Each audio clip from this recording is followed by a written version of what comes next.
Welcome to Bobbi Jo's. Today I'm going to make some biscuits. No, they're not low carb. I do have some recipes already posted of low carb biscuits though if you want to make some low carb biscuits.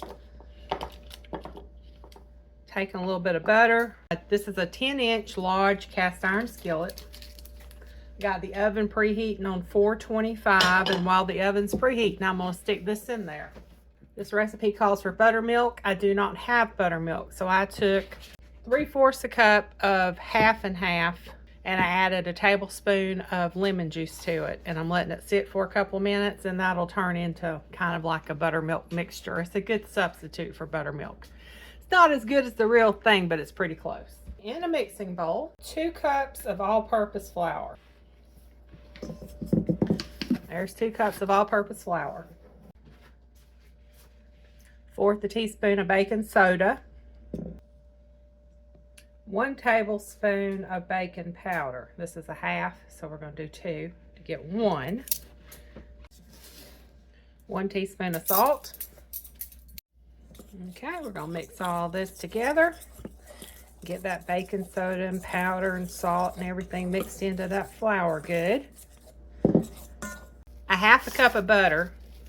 I cubed it up, stuck it in the freezer for a few minutes because you want it good and cold. Well, you can grate the frozen butter. You can chop it up into cubes. I'm going to use my pastry blender, and I'm just going to blend the butter into the flour. You can use a fork.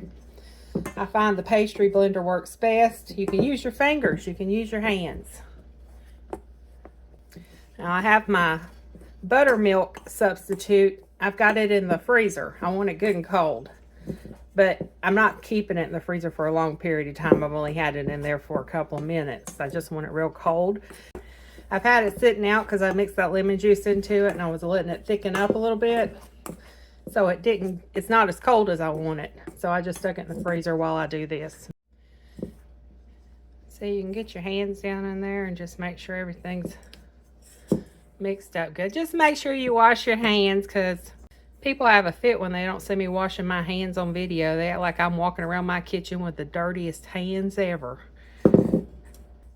I'm actually very clean. I worked in the yard this morning, came in, took me a long bath, and braided my hair, get it out of the way so I can work in the kitchen. Then I come in the kitchen and I wash my hands. My hands are good and clean. I think it's funny when people start commenting about hand washing like they're sitting here and they're going to eat that food. I have worked in healthcare for a long time, and I can tell y'all, I have been a germaphobe ever since I worked in pediatrics. I think I caught every illness there was when I worked in pediatrics. Okay, so my butter's all mixed in there pretty good. Go wash my hands and we'll get our milk. You just want to make yourself a little well in the middle.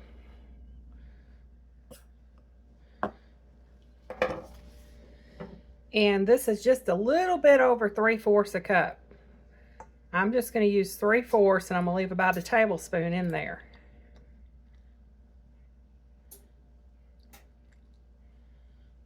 I'm going to leave it coating the bottom of that, and I'll show you why in just a minute. Now you can use your hands to do this. I'm just going to use my blending fork. You just stir it around and get that flour in there with it. Okay, so you just mix it with your hands until you get a ball of dough formed. Put your dough out, and you're going to want to flatten your dough. You can roll it with a rolling pin if you want it to be all pretty. I'm just going to flatten it out in like a rectangle, sorta. And we're going to fold it and fold it. I'm going to do this again.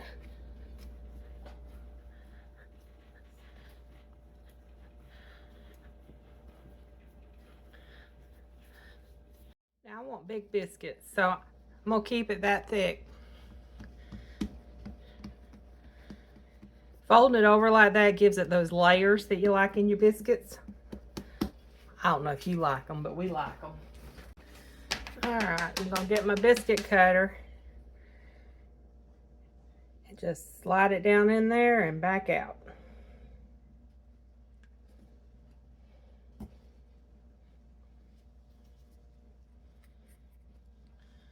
There's my biscuits.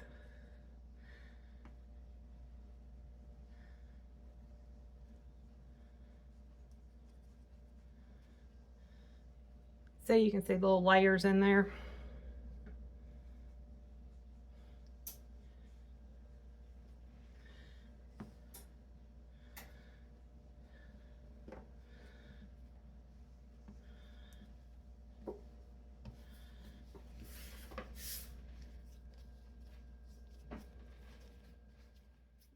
I folded my dough again. We're going to cut a couple more.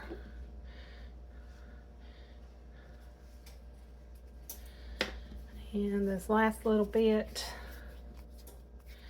Some of these are going to be thin. Some of these are going to be thick.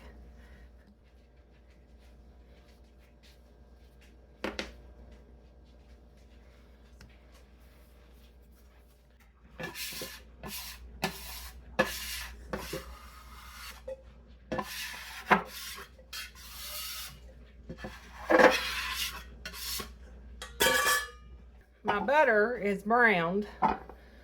Got my skillet just a little hot here, which is good. It's going to make the bottom of those biscuits good and crispy. So we're going to stick the biscuits down into this sizzling butter. Just like this.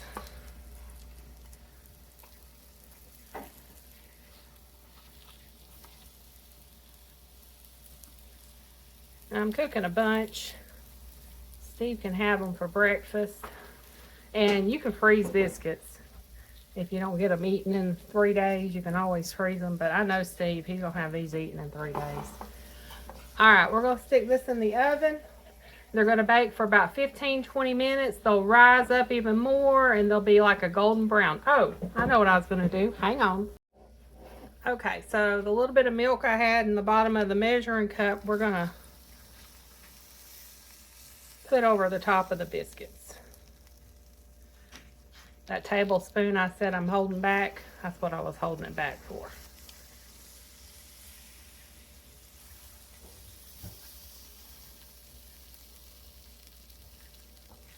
Alright, now it's going into a 425-degree oven. It's going to bake 15 to 20 minutes till they're good golden brown. There's our biscuits. Final step. Got a little bit of melted butter in this little cast iron. And we are going to put butter on top.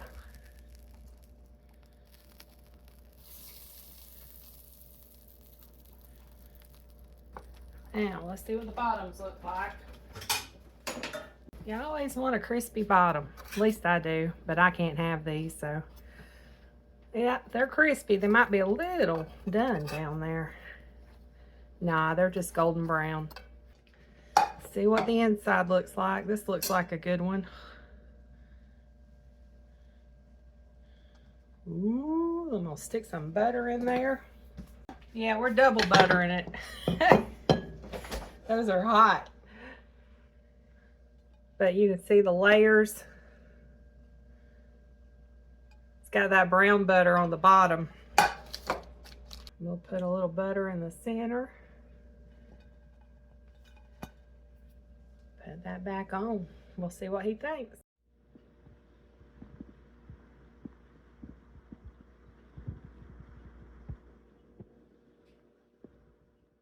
Real worthy, 2 thumbs up. You like you're ready to take a nap. I'm gonna go back there, sit in my chair, and probably watch some baseball. It's about that time of evening. All right, thank you for your review. You're welcome. Y'all have a nice day.